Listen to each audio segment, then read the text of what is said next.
Good day. Hello everyone. My name is Hiba ELKHALIF.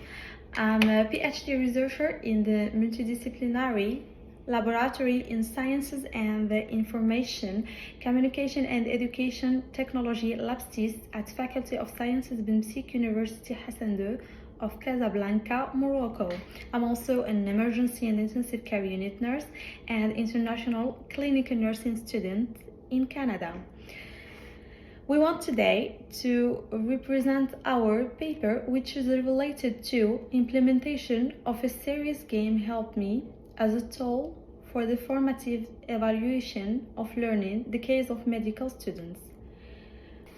My co-authors are Professor Ghizlane CHEMSI. She is the director of my thesis and a professor at the same faculty, a member of ORPIDO and LabSTIS. Professor Mounir SADIQ, he is a member of ORPIDO and ADMI and a PhD in Educational Computing. Professor Mohamed RADID, he is currently the Vice Dean of the same faculty, a member of ADMI and ORPIDO and also LabSTIS. And Professor Mohamed TALBI, he is the Dean of the same faculty and he is the author of several national and international awards and has accumulated more than 3 years of scientific production. Now we're going to introduce our presentation. Currently, a revolution is underway in health education. The classical learning model, based on the patient, is a subject of several debates on not only ethical, pedagogical, but also medico-economic aspects. The training of young doctors is a long, complex, and delicate process reflecting the difficulty of medical practice where errors are frequent and sometimes unfortunately unavoidable and likely to have an impact on health or even life. Indeed, medical simulation allows to replace or multiply real experiences with guided experiments that reproduce substantial aspects of the real world. In an interactive way, the World Health Organization, the WHO, recommends the use of simulation-based activities in health-related fields to improve patient safety. Moreover, serious games are part of e-simulation. They connect playful digital tools with an established educational objective. These games make the learner an active participant in the virtual learning environment instead of a mere observer. Literature review. In a company, an error or delay can represent a loss of money or time or even a loss of reputation. In the medical field, the consequences can be completely different. The doctor's work concerns the other person's body, his or her health. And yet, it is often said that mistakes are necessary for training.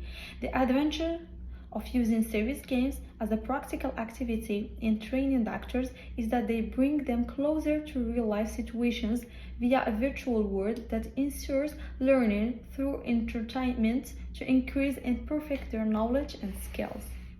Well, the scorpionic envenomations constitute a serious and fatal emergency pathology, especially in the infant population. In addition, the French Society of Analytical Toxicology claims that scorpionic envenomations constitutes a serious emergency pathology and a major public health problem in Morocco. A study conducted in 2014 by the SFTA showed that the clinical severity class on admission and the delay in transfer has heavy consequences on the evolution of young people. To this end, a pre-survey was carried out during the student researchers' training period. 6 doctors working on their thesis in the emergency department of the local department of the Sidi Moumen local medical center in Casablanca. The semi-structured interview with all the doctors revealed that the latter, who are just a few days or few weeks away from obtaining their doctors in general medicine, in all their 7 years of study, they had never seen or treated a scorpion sting during their time in most departments and hospitals in the city of Casablanca. So, to introduce the notion of play into a non-game context such as that of learning, we're no longer talking about playing for fun, but about playing to learn. As a result, we believe we have an important avenue to explore: the design of a relevant pedagogical scenario that strikes a balance between the playful aspects of the game and the serious aspects, thereby placing the learner at the heart of the knowledge acquisition process. The aim of our research is to design pedagogical scenario and develop a serious game called Help Me, which deals with the management of a scorpion sting in an emergency. It is aimed at our medical students at the Faculty of Medicine and Pharmacy in Casablanca. Type of study. The present study or research is part of a descriptive study with a mixed methodological approach aiming to the objective of our research, which is design and implement a serious game Help Me, which deals with the management of a scorpion sting in an emergency for student doctors. Study setting. This study took place at the local medical emergency department, which is a part of the Sidi Moumen local medical center in Casablanca. The latter consists of an emergency department whose main objective is to facilitate the management of emergency situations. The target population is all the doctors in their 70th year of general medicine at the Casablanca Faculty of Medicine and Pharmacy, who are doing their internship at the CMP Sidi Moumen local medical emergency department. The decision to conduct a census of all the 70th year general practitioners, which are 24 doctors, are doing their internship at the CMP Sidi Moumen, is justified on the one hand by the reduced number of the doctors in this department, and on the other hand to obtain more reliable and representative results for the study. The research questions. The problematic aims to answer the following question. The principal question was: to what extent does the Help Me serious game facilitate learning and assimilation of the management of a scorpion sting in an emergency among student doctors? Secondary questions. What pedagogical engineering model was adopted to design the serious game? And does training with the Help Me serious game improve student doctors' learning of scorpion sting management? And finally, are the student doctors satisfied with the game? And in order to respond to our problem, the following objectives have been set. First, design the course to be established with reference to the survey of students doctors. After that, we drew up a pedagogical scenario, then we developed the serious game, and finally we evaluated the satisfaction with the serious game and the development of student doctors. How was that in reality? First, we designate the course to be established with the reference to pre-survey of student doctors. A pre-survey was carried out during the student researcher internship period to seize dependent doctors in the emergency department of the local medical department of the Sidi Moumen local medical center in Casablanca. Secondly, we drew up a pedagogical scenario, the development of a pedagogical scenario to achieve the objectives established in the previous phase. Our storyboard was traditional, a pencil sketch, simple and detailed. It also contains written notes on what's happening on every scene. Thirdly, we developed the serious game. So what is the serious game? A serious game are therefore computer applications whose initial intention is to currently combine serious aspects, such as teaching, learning, communication, and information, with the playful elements of video game dedicated to the education, training, and evaluation of learners. When we're talking about serious scenario and playful scenario, this combination is a serious game. EDI, which is the model we follow to create the pedagogical scenario. In this phase, a pedagogical engineering consists of creating training devices based on in-depth analysis of incoming data, available resources, learner profiles training objectives. So ADI is a model we follow to create the pedagogical scenario of the present study when we find it particularly relevant. ADI is therefore a model for designing pedagogical devices, both face-to-face and distance learner, that proposes 5 consecutive stages that we're going to present next. So the first phase, which is analysis, collecting and analyzing data. We therefore carried out a needs analysis. A pre-survey was carried out among 6 actors in the process of completing their thesis at the CD Moment Local Medical Center in Casablanca. Sumi directed interview has in the interest in designing a game that deals with the emergency management of scorpioning. In the design phase, in this study, a pedagogical scenario was established in the traditional storyboard. A pencil sketch, simple and detailed, also contains written notes on what's happening in the scene. The development of a teaching scenario to achieve the objectives established in the previous phase. In the development, in the creation of media resources, this collaboration is then part of a continuous evaluation of the deliverables from the start of development through to delivery of the final product. In this study, we used the VTS editor authoring tool, a simulator editor for designing educational content such as serious games. Here is some screenshots from the developed series game Help Me, as you can see. And in the implementation phase, the game is distributed by email with instructions to follow and files to generate. Versions were made for telephones, tablets, and computers.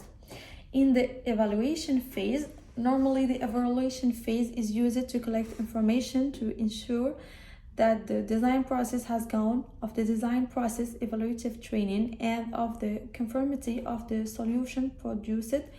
A summative training techniques the designer can use depending on the context.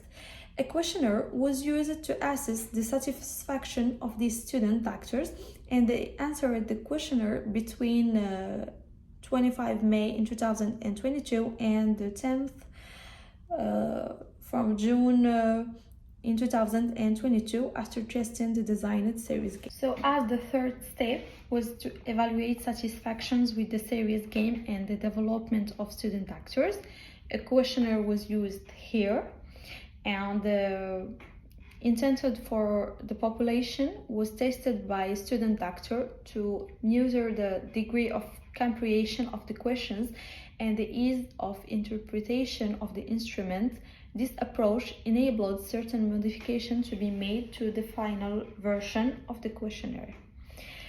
Data analysis process. The data collected are analyzed and processed using Excel 2007. The choice of using this software is justified by the fact that it is professional, really valuable, and enables descriptive statistical analysis, meeting the aim of the present study. The data are presented as descriptive statistic, accompanied by a discussion as we're going to present. And now we're going to represent the results of our research. The first graphic is about the strengths of the series game, of the developed series game, combining game and educational content. 80% liked the fact that mistakes were acceptable. 55% of players found the game adaptable to their rhythm. 40% found the game to be like reality, and 15% saw that they were less stressed to deal with when faced with an urgent case. The second graphic shows that 87% of players obtained the full score, which is 6 points, after just 2 attempts, while just 13% obtained the full score on the first attempt and 8.7 only on the third attempt. Now we're going to represent Likert scale to assess player satisfaction. According to the results obtained, 47% of student actors were satisfied with the game and 35 slightly satisfied, 13% were neutral, and 4.3 were very satisfied with the series game. And the final one is about replacing teacher-led courses with the series games. We use it all again, the Likert scale. According to the graph presentation, half of student actors strongly agree that it would be possible one day to replace teacher-led courses in the faculty with the series game, and the other half agree with them too. Now we're going to pass to the discussion. So thanks to the medical simulation, it is also possible to train practitioners on cases that are rare or very rarely encountered in professional life, all which is compatible with our research that all the medical students survived stated that they had never seen a scorpion sting. Well, the absence of error success will be all the more visible and gratifying because of its risk-free series gaming reduces the anxiety associated with learning. What's more, the results of our study showed that the strong points of the game developed and tested by them were the fact that mistakes are acceptable, 80%, and that the game and educational content at the same time, 85%.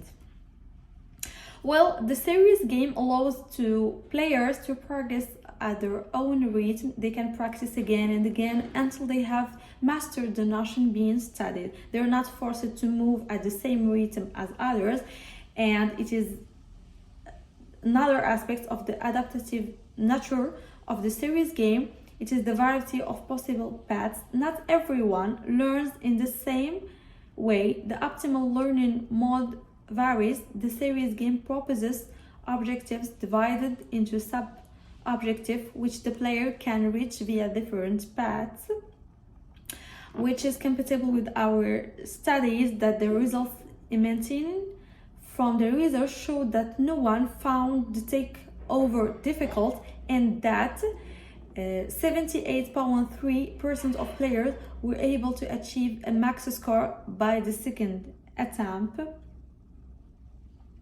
and 47.8% of players were satisfied with the game for the adapted rhythm to them and the possibility of making mistakes without stress.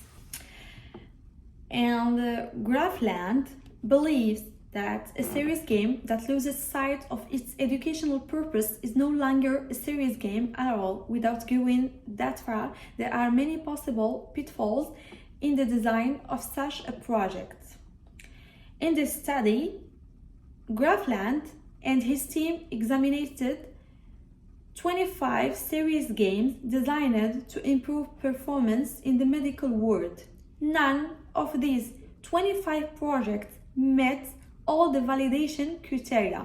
Developing a good series game is a difficult task, and validating it perfectly is undoubtedly even more so, which was compatible with the present study.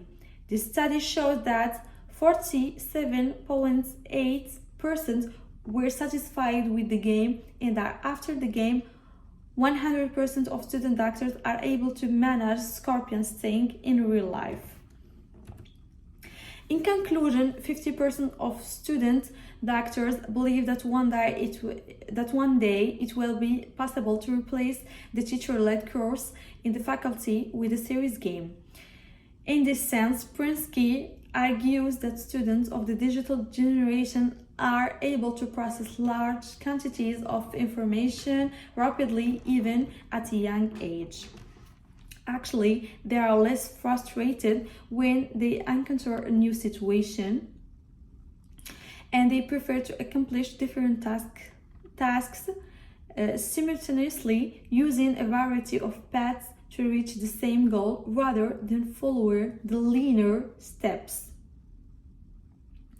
Prinsky believes that serious games offer new horizons for educational technology in the quest for teaching and linear strategies capable of filling the gaps left by traditional strategies. Now we're going to talk about the implications of the study. The training of general practitioners in the management of complications from scorpionic complications of scorpion envenomation is the key to victory over scorpionism. The series game has enabled players to progress at their own rhythm. They can practice over and over again until they've mastered the notion being studied in the faculty. No one was forced to move at the same rhythm as the others. Serious gaming has yet another advantage over real-life learning. It's virtual. The player is free to try, to experiment, to make mistakes, and finally to improve before coming into direct contact with the real-life case. However, the study also has certain limitations: the travel and availability of participants, restricting the time allotted to the completion of the end of study project, as well as the studies conducted at national level relevant to the subject of this research are limited. Now we're going to talk about some of suggestions for further research. Serious games can be involved in many different fields, such as nursing, civil engineering, surgery, children's education, and so on. Actually, we're thinking of creating serious games to educate children in CPR or sex education to prevent children from being sexually harassed, as many parents have found it difficult to explain this to their children, or surgeons who practice via serious games before real surgery. So some of recommendations: train more training and IT engineers in the field of serious games in medicine and take advantage of their skills and knowledge to design games produced in Morocco. Provide each faculty with a budget for innovative technologies. Respect the never the first time on a patient ethics law, and encourage, motivate, and sponsor studies on this subject. It's clear that training competent doctors is both a necessity and an ongoing challenge for society, so the integration of educational technologies is essential, and serious gaming is the right choice, as it's a low-cost, scientifically validated technology. What's more, serious gaming allows players to practice in a risk-free, error-prone environment. In conclusion, and for all these reasons, it has proven necessary to integrate serious games into the initial training of young doctors. And in the light of these results, we recommend integrating serious games into medical training and considering them as a pedagogical learning tool, especially in emergency medicine, to replace cases not experienced in reality or rarely encountered. Thanks for watching.